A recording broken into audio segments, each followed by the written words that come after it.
Auburn Associate Head Coach Stephen Pearl with us now. He is kind enough to join us each week on the JohnstonRVCenter.com hotline. What is up, Coach? How are you today? Doing well, fellas. How you guys doing? Doing awesome. Thanks a lot. Auburn does not play until Friday, the old double bye in the SEC tournament, which is what you play all year to earn, and Auburn has earned that. Before we get to that, I learned something this morning that you already know, and I am new to understanding this.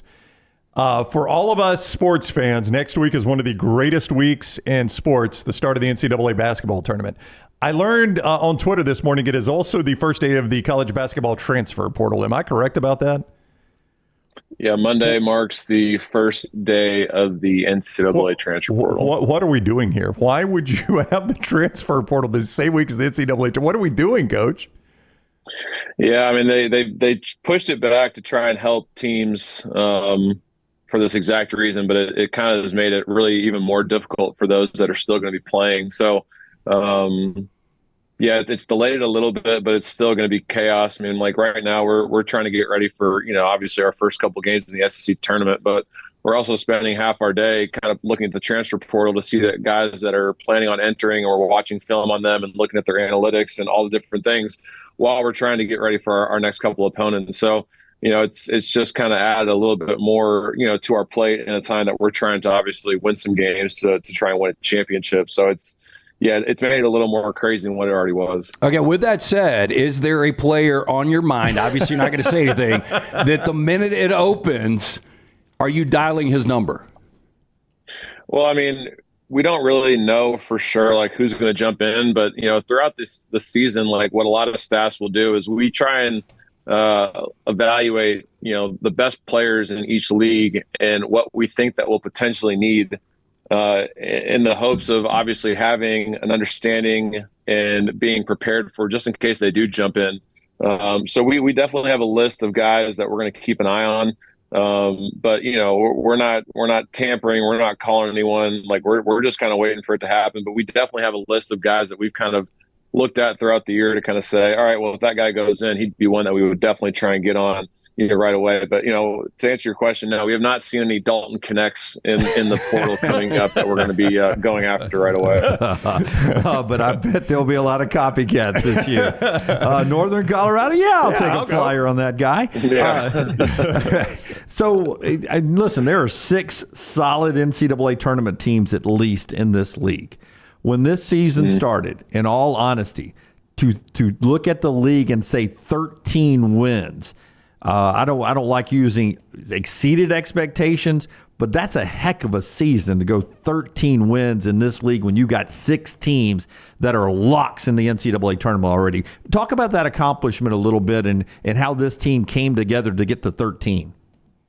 Yeah, I think, Jim, if you look at the beginning of the year and looking at the schedule that we had put together, if you had told me the first week of the season, you guys are going to go 24-7, 13-5 in the SEC, like where the hell do I sign up for that? You know what I mean?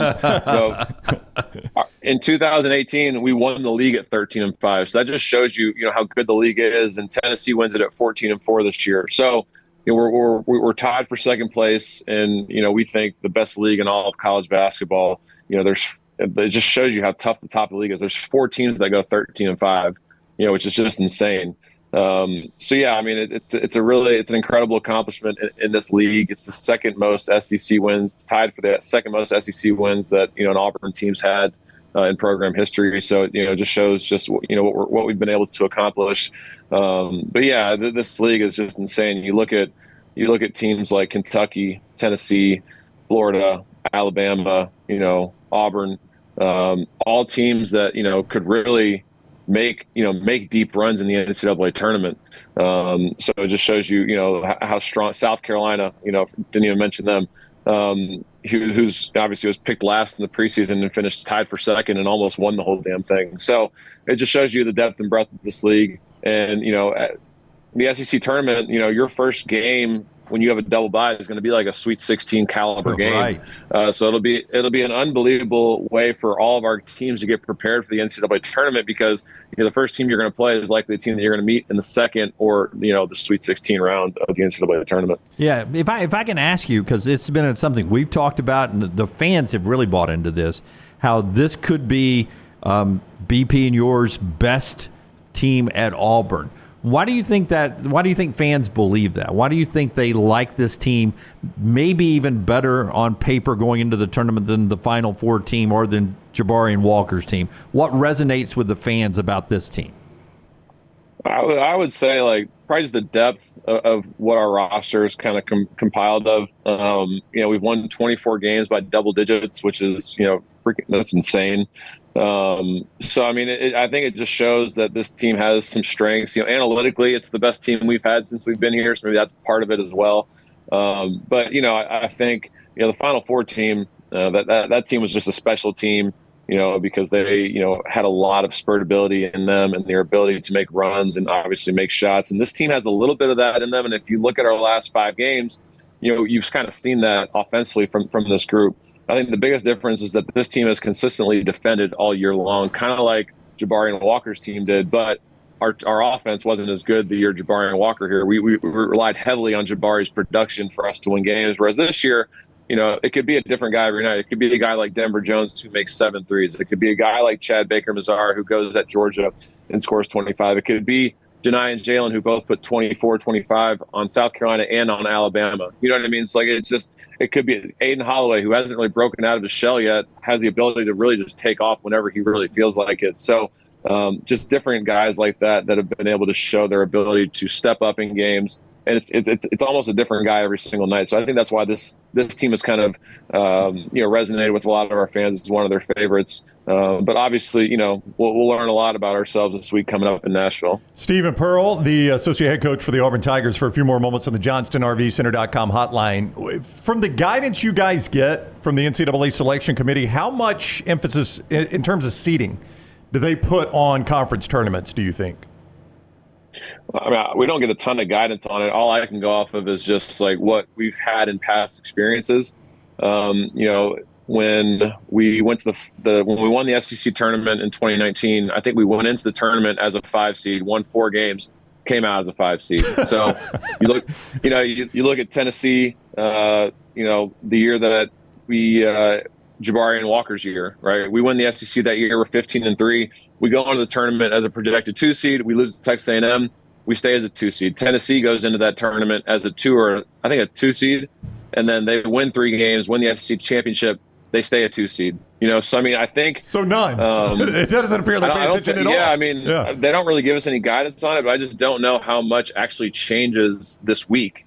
So people always ask, like, is it better to just get some rest, or is it better to win a couple games moving forward? I think you learn a lot both ways, but I think to win a couple of games in the SEC tournament, to even win the championship, is really important because it gives your guys a little more confidence moving forward and a little more of a boost heading into those NCAA tournament games. But yeah, I don't know if the SEC tournament, because it's so late, it goes Wednesday through Sunday. I'm not sure how much it really helps or hurts you unless you're on the bubble. If you're on the bubble and you're a team like Mississippi State, who probably has to win one to just guarantee that they're going to get in, it's important for them. If you're a team, well, it could have been like Ole Miss if they hadn't had such, or Texas A&M. Another example, Texas A&M, wins 2 or 3 games in the SEC tournament, that could get them in. So I think those bubble teams, it obviously has a little more of an impact on them, but teams that are already locked into the tournament, I don't think it does a ton for them. Yeah, that year down in Tampa, A&M was in the same spot, and they beat you guys, and I forget how deep they went. I think they played all the way to Saturday. No, I think championship, and they didn't get in. They didn't get in. They played Tennessee on Sunday of the finals, and they ended up getting beat pretty bad, and they didn't make it in. But if they had won that game, obviously they would have been the odd. But I think they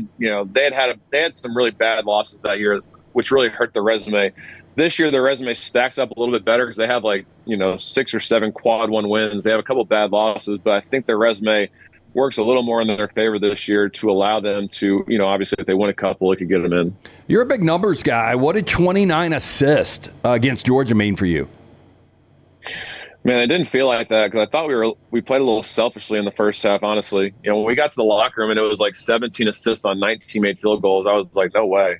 But you go back and watch the film, and I thought our guys did a really good job of obviously sharing the ball, making the extra pass, and part of it was kind of how Georgia guarded. But it's kind of been our thing all year, sharing the ball, facilitating the ball. We're top 10 in the country in assists per field goals made, so it speaks volumes of our guys, willing to share it a little bit. And then obviously it helps when guys like Denver Jones make 7 threes. That obviously boosts your assist numbers up a little bit. So it's definitely a stat that we love to see. It's something that we encourage our guys to obviously do because, you look at our games, you look at our 24 wins, when we win, I think our assist turnover ratio is 20 assists, 9 turnovers is like the average. And when we lose, our assist turnover ratio is 14 assists, 13 turnovers. So when we take care of the ball and when we share the ball, we tend to have a lot better chance of winning the game. So you don't play until Friday. You're on the lake today. You're playing golf. What are you doing? What's the plans? Man, I wish that was the case. Now we've been in the last couple of days grinding, getting ready for, obviously you have South Carolina, Vanderbilt, and Arkansas. All 3 teams, Arkansas, Vanderbilt included, are playing probably their best basketball of the year. Vanderbilt just beats Florida at home, who's one of the most dangerous teams in our league. Arkansas obviously goes to Alabama and gives them everything that they can handle. Probably should have won the game, but Alabama obviously did a great job of finding a way to win that one. And then South Carolina, has won, I think, 5 out of their last 6. So you have 3 teams that you're trying to get prepared for that are all playing really good basketball right now. So all the different scout teams are working on their scouts, and we'll go pretty hard today in practice to get the guys ready, and then we'll travel tomorrow. Thursday we'll watch the game, whoever plays South Carolina, and then we'll get ready for that one moving forward. But no lake, no golf this week, so it's all business trying to get ready. How big is the screen that you watch game tape on when you guys are doing the scout? Or you guys aren't staring at little computer monitors, right? This is an SEC program. I mean, you got some big screen, right? Because I'm worried about your eyesight. You watch a lot of tape. Well, with the team, we obviously watch it on a big screen, but like when we're in our offices watching, on our scouts, we just use our actual laptops and just kind of work off that. So, my eyesight's gonna be screwed in a couple of years. So I'll just be prepared for it right now. Take it from me, man. As I get older, just don't waste your youth. Go get a little lake time in. Get a bigger screen in that office. Don't lose that eyesight, dude. Yeah, if I stay in coaching, I'm gonna have a head of hair like you, so I'm gonna try and avoid that. Well, I think that was uncalled for, Stephen, to be honest with you. We'll go very SEC here. We'll go to the monitor and see if that's a flagrant, too. We're going to put the headphones on real quick. Sometime around 2:30, 2:45 Friday, you'll see Auburn play either Vandy, Arkansas, or South Carolina. Good luck in those games, Coach. We greatly appreciate the time, as always. All right, fellas. Appreciate you guys. All right, see you next week. Coach Stephen Pearl, kind enough to join us every single Tuesday on the JohnstonRVCenter.com hotline.